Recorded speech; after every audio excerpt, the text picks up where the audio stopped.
Hey, welcome to another Valley Forged. Today we're making some prayer hands. We're going to make these prayer hands. Quite easy, actually. I think they turned out beautifully. This actually comes as a request from one of you. And it took me a while, but I got it done. It wasn't difficult. Just it's Christmas. A lot of things on my mind, a lot of things to make. I did want to mention for you to like and subscribe, of course, but this is a little trick that I've been using, and it works really, really well. This is actually antiquing gel for leather, and it's fibings.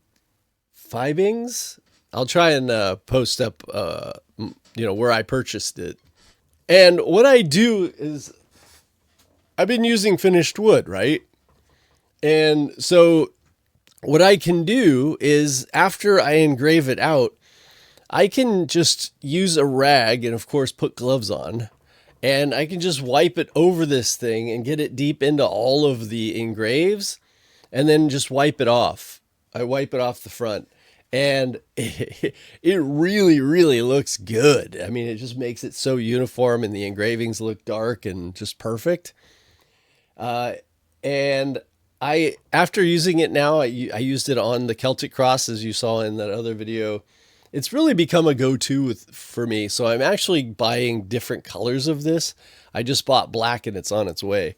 I just want to try different ways, but it's just a little tip I thought might or might not help you. As long as you're using finished. If you were using unfinished wood, I will have to try it, but I'm guessing it's going to leave a pretty dark stain on it. But it wipes off pretty easily to the finished wood. So anyway, that's a tip. Let's get back to it. I wanted to make sure that I did them justice. I think they look really, really good. The file is, of course, in the description, so you can pick that up.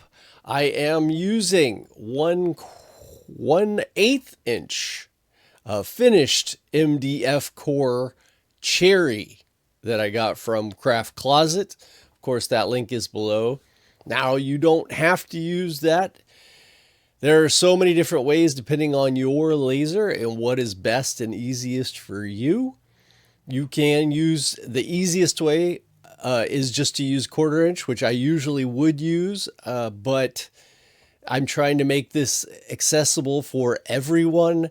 So if you have a 20 watt, 10 watt laser, you could just use the 3mm. What happened is you're going to get, now say you got this from Craft Closet, you would get the light MDF 3mm, and then you would get the 3mm or 1/8 inch whatever type of MDF core you want. You can get walnut, you can get cherry, you could get maple.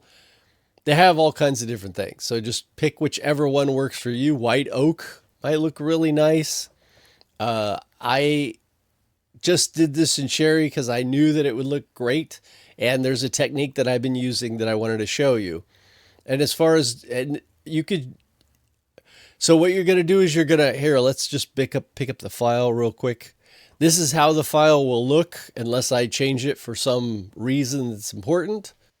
I had to put this watch the video because a lot of people are, even though no matter how much I put it in the Etsy description, people just don't do it. And then they ask me a bunch of questions that's in the video. So we can get rid of this. It's on a tooltip, so it's not going to cause any problems anyway. But this is how the file should look for you. It is all in layers here. I've even named the layers, and this is how it should look in the preview. And so if you're cutting 1/4 inch, you're just going to have to cut one of each of these. And so if you're cutting 1/8 inch or 3mm, you're going to want to cut 2 of each of these and glue them together. Or like what I did, I cut one whole set of MDF and then one whole set of the finished cherry. And then I just glued them all together. You get the same effect pretty much as using 6mm or 1/4 inch in just one set, right? So I think everybody out there gets what I'm saying. It's just important that I want all people with, you know, the lower level lasers all the way up to a 70-watt diode laser to be able to make this easily. Now, of course, I have to mention in every video, settings are on you.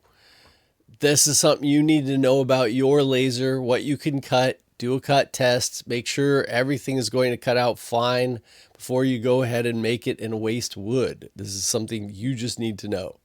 Everything else, I think the file should pretty much work for you.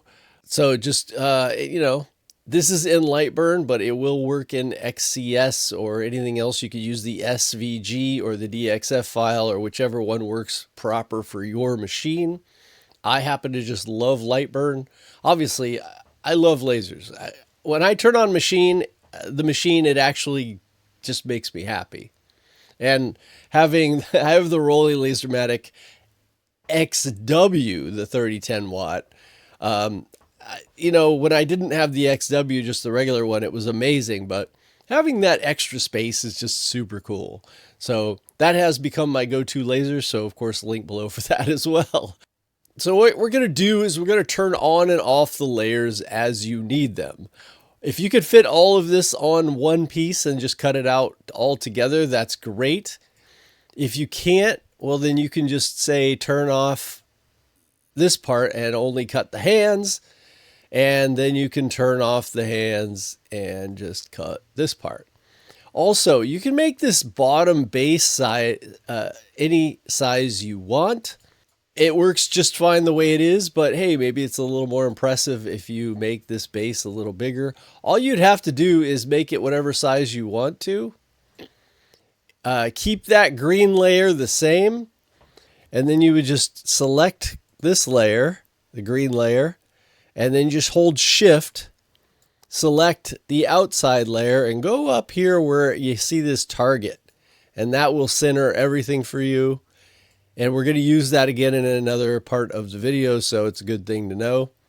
Say you wanted to resize the whole, you know, obviously not everybody's going to want to make this exact size. This size works out great for most people, but say you want to make it bigger. I really wouldn't make it smaller because I just don't think it's going to be that impressive. I have added in here a couple of free files for you. I saw that, and I have added the magnet of this particular file. So if you wanted to make it smaller, I'd make it into like a fridge magnet or something like that, not necessarily with the stand. But a lot of you are going to want to make it bigger.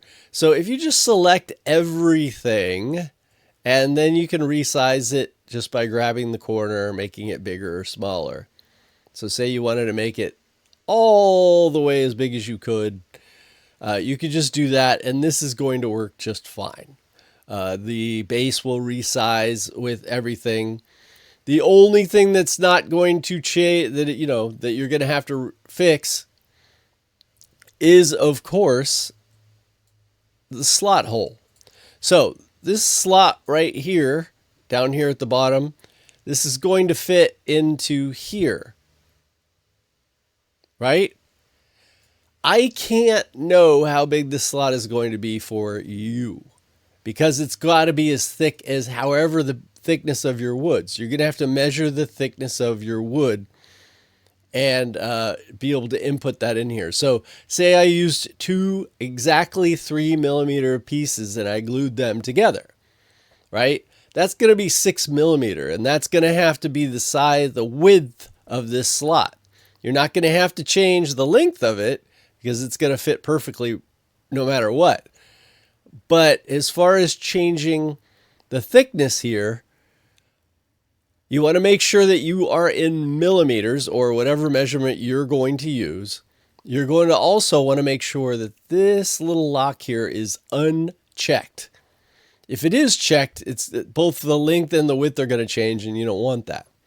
Right now, it's the height you want to change. Right now, it says 5951, but I'm going to want to change that to 6 because I have 6mm. So there. Now I've changed it to 6, but that might actually put this not quite in the middle. It might not be center anymore. So what you're going to do is, again, you're going to hit shift and you're going to also select the outside and hit the target button to make sure that it's centered.